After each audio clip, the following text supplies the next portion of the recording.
look, at some point, you got to share with me some of this interesting information that you were privy to. I think it's relevant because I think it potentially shows a course that we might be following in the US or maybe in the UK. So maybe you can mention some of the things that you might have seen that might be relevant to us. Well, this was something that was released from a member of the left party in the Canadian Parliament. And in other words, sorry, this isn't a right or left issue. This isn't a Democrat or Republican issue, because the person that released this information was on the left side, and they were very disturbed by it. And in fact, it was not a bipartisan meeting. Apparently, it was just a left side meeting. But 30% of the people that were there were amazed and appalled at what they were talking about, and were opposed to it. And so this information was sent to me, and first I thought it was a joke when I read it, and then I was like, I confirmed that it was real. And the person that had sent it to me is, it was verified that this was real information. And actually, it had already been released. Some other people had gotten this information too. And it's not an agenda that's just for Canada, for the US, or for the UK. It's worldwide. They've already said that this is a worldwide agenda. All the governments are in line, except for some of the governments that we've heard about. For example, which country was it where they tested a papaya fruit and a goat for COVID, and they saw that they were both positive? One of the African nations. So there are certain nations that have refused to go along with this. Belarus had something where the leader of that country came out, and they were promised, I don't remember how many billions, was it a 10 billion or $100 billion if they went along, and they refused. That all these countries where people have actually stood up. In Italy, for example, a member of the parliament, just lost it right in the middle of a session and publicly, and said how this is all BS and garbage. And of course, it went out and circulated in social media, but mainstream media never picked it up at all. And then they fact checked it and tried to shut it down. But there's pockets of people in different governments all throughout the world that know what's about to happen and that are opposed to it, but they are being railroaded. They're being told that if you don't follow and comply, then you will be put in the same category as everybody else. And the category seems to be, it's following a doctrine that is not that foreign to any of us, because every one of us studied this in history. It was what was followed in World War II. It's no different than the Nazi concentration camps that were created to segregate out the Jews. And then once they got the Jews, then they started segregating out any other race or denomination they want, except here it's not going to be based upon race or ethnicity or religion. They're just doing it to cull humans. That's what it appears. They're going to forgive everybody their debts. The report that I got was they're going to have a world debt forgiveness program. And in order to participate in this world debt forgiveness program, there are a couple of criteria. Now, I've actually heard about this world debt forgiveness program for the last year. I've been hearing people talk about it in social circles. People talk about how it's going to be great. It's going to be this, it's going to be that. But if you tell a child in a classroom, child A something, you whisper in the ear, and then A tells B something, by the time it gets to C, it's a totally different story. So this world debt forgiveness program that's going to be funded by the World Monetary Fund, I guess, is supposed to be a good thing, and they're going to paint it as if it's a good thing. But the stipulations that come along with it are very draconian. One, you have to give up all your property, whatever you own, and agree not to own anything in the future. You're basically selling your soul to the devil. You also have to agree and comply with all the COVID-19 restrictions and get the vaccine. And essentially, you have to agree to become a drone or a zombie or whatever you want to call it. And all your debt will be forgiven. So it reminds me of when Ben Franklin's quote, "Those who are willing to exchange a little bit of safety for their freedoms deserve neither." So coming back to these draconian measures, people are going to, it was a question during the meeting, well, what if somebody doesn't comply? And the answer was, it is your job as members of parliament, it is your jobs as the politicians to make sure that your constituents comply.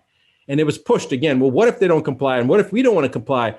And it was essentially explained to them that if somebody doesn't comply, they will be removed from society and put into a camp, they didn't say concentration camp, but into these intern camps. And these camps would be for people that are not complying under the pretense, I'm sure it's going to be painted because they're not taking the vaccine or whatever. They're going to segregate those people and put them into a controlled environment. And they're going to be basically told that either one, you comply, or you stay in here indeterminately. And if you comply, they'll release you, you get your debt forgiven, you give up all your worldly possessions, and you have to comply with all the COVID restrictions. If you don't, then you stay in that interim term for an indeterminate time. And it was then hinted that eventually you're going to regret it, because you're going to end up you're going to end up losing all your property anyway, because it's going to get seized anyway. And then you're going to be forced to get vaccinated, or they'll terminate you, whatever the case is. I don't know, that wasn't specified or outlined, but this is the gist of it, that they're going to basically forgive debt in exchange for you complying and not having to worry about any future debt. But at the same time, you can't own anything anymore. And if you don't comply, you get segregated out. And what's the timeline of this? When is this supposed to be happening? The release, the timeline for this and the release of this information is supposed to be starting very, very soon, starting in November. The timeline, there's certain things supposed to happen in November and December. There's certain things supposed to happen first quarter of 2021, second quarter 2021. Restricted travel within countries, within their own sectors, is supposed to be in place by the second quarter of 2021. But it's just evolution of one draconian measure on top of another. And the thing is that I don't think they expected people to be so aware of what's going on. And, if you study history and you study what some of the prophecies were, if you would, from Nostradamus and Edgar Cayce and many of these other, well, not many other, but Nostradamus and Edgar Cayce are the two that I've really spent some time on in the past, years ago, looking at some of their prophecies. It's very interesting when they talked about when World War III would happen. And I think World War III has a very realistic chance of happening, except it's not going to be a war between nations. It's going to be a war within each nation. And you're going to have the opposition that's going to try to push this agenda. And those that are aware are going to refuse to be shuttled like cattle into the slaughterhouse. And unfortunately, in every place on the planet, with the exception of the US, people will get slaughtered because they don't have any way of protecting themselves. In the US, it's a different story. It's a different story because we have the most well-armed public anywhere on the planet. And that's why there have been statements that have been made by certain people saying that the problem with the COVID-19 issue is the Second Amendment with Americans being able to carry rights. Now, what the hell does the Second Amendment and the right to bear arms have to do with COVID-19? But if that doesn't tell you, then nothing tells you, right?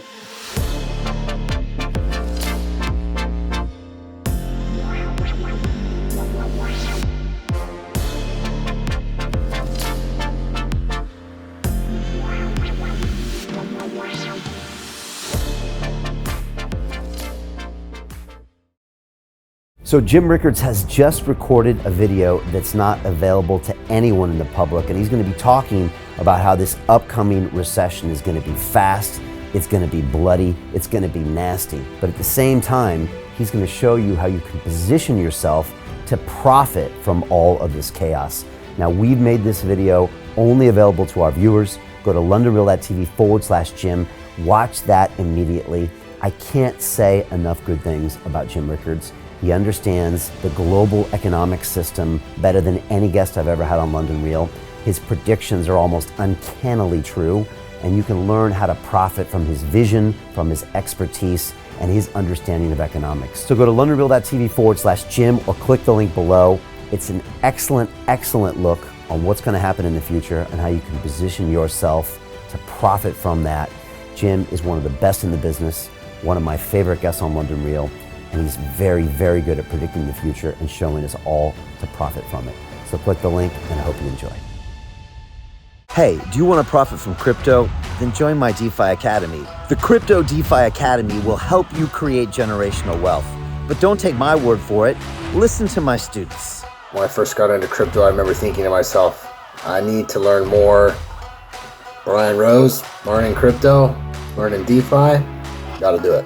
I am so grateful that I jumped in and did this. I had to break through some limiting beliefs that I can do this, that I can afford this, that I can be in this. It challenges the things that are deeply rooted within us. Joining DeFi Academy has been one of the best decisions I have made on my blockchain journey. This course was a life changer, a game changer, a huge eye-opener, coming from knowing practically nothing at the speed of the learning over 4 weeks was just fantastic. The information you provided in this class was invaluable. I feel far more confident in my next steps.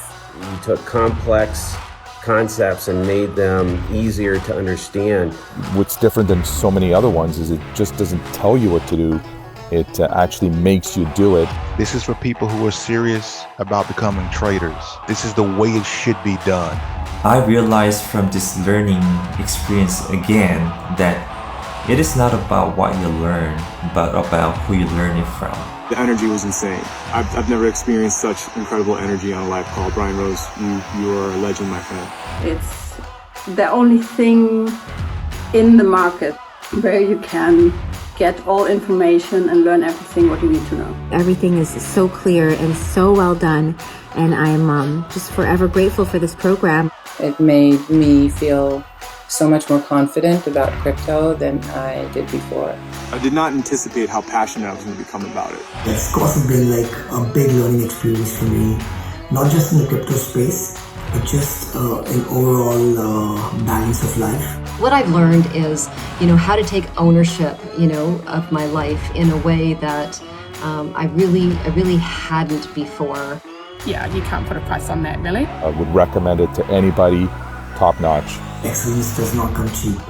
So if you want excellence, you got to pay for it, but it's so worth it. Pull the trigger. That's what this course is about. You're not going to regret it, really.